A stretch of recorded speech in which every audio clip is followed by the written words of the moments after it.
ప్రభువైన యేసుక్రీస్తు నామములో మీకు సమాధానం కలుగునుగాక. షలోమ్. కొంతమందిని ఆయా ప్రాంతాల్లో నేను మీటింగ్స్కి వెళ్ళినప్పుడు కలుసుకున్నప్పుడు వారు ఏం చెప్తుంటారంటే, మాకు భయం వేస్తుంది సార్ అంటారు. దేనికోసం భయం అంటే, ఎవరో వచ్చి మమ్మల్ని చంపేస్తారేమో, నా బిడ్డలకి కీడు కలిగిస్తారేమో, ప్రమాదం నాకు కలుగుతుందేమో, నేను మరణిస్తానేమో, రకరకాల సమస్యలు చెప్తూ ఉంటారండి. కొంతమంది ప్రార్థనలో ప్రార్థిస్తున్నప్పుడు కూడా కళ్ళు తెరిచి అటు ఇటు చూస్తుంటారు. భయం, ఏవో ఒక భయం వారిని ఆవరించుంటుంది. బిడ్డలు ఇంట్లో నుంచి బయటకు వెళ్ళారనుకోండి, వారికి ఏమైనా ప్రమాదం జరుగుతుందేమో, వారు క్షేమంగా ఉన్నారో లేదో అనేటటువంటి భయం కలుగుతుందండి.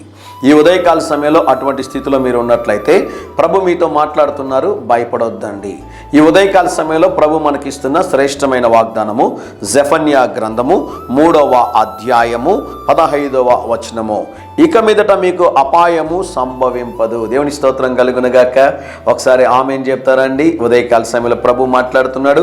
ఒకవేళ ఇంతకుముందు సమస్యలు కలిగాయేమో, ఇబ్బందులు కలిగాయేమో, లేకుంటే మీ ప్రాణాలకి ప్రమాదం కలిగిందేమో, ఎవరో మిమ్మల్ని చంపాలని ప్రయత్నం చేశారేమో, మిమ్మల్ని నాశనం చేయాలని ప్రయత్నం చేశారేమో, అయితే ప్రభు అంటున్నాడు, నేటి నుండి, ఇక నుండి చదువుతాను చూడండి, ఇక మీదట మీకు అపాయము సంభవింపదు. 2 నిమిషాల సందేశం వినేవారైతే జాగ్రత్తగా గమనించండి. అనేక సార్లు ఆ రోజు వాగ్దానాన్ని తిరిగి చదవడానికి నేను ప్రయత్నం చేస్తాను. ఎందుకోసమో తెలుసా? ఆ వాక్యము జీవము కలిగిన దేవుని మాటలు గనుక. ఆది యందు వాక్యం ఉండిన, వాక్యము దేవుని యొద్ద ఉండును, వాక్యమే దేవుడై ఉండనని మనకు తెలియజేస్తుంది ప్రియులారా లేఖనాలు.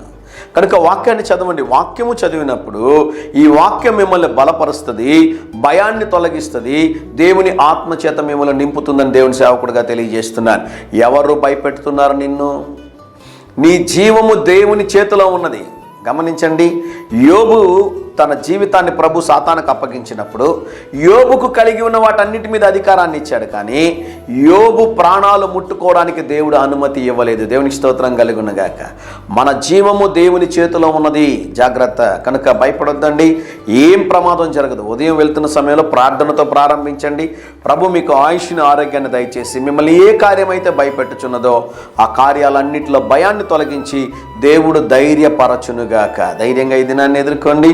దేవుని సన్నిధి మీకు తోడుగా వచ్చునుగాక. ప్రియ పరలోకపు తండ్రి, ఈరోజు మా ప్రియులు ఏ కార్యం గురించి భయపడుతున్నారో ఆ భయాలన్నింటినీ తొలగించి మీ ఆత్మచేత నింపి బలమైన కార్యాలు జరిగించమని యేసు నామములో ప్రార్థిస్తున్నాము తండ్రి. ఆమేన్, ఆమేన్.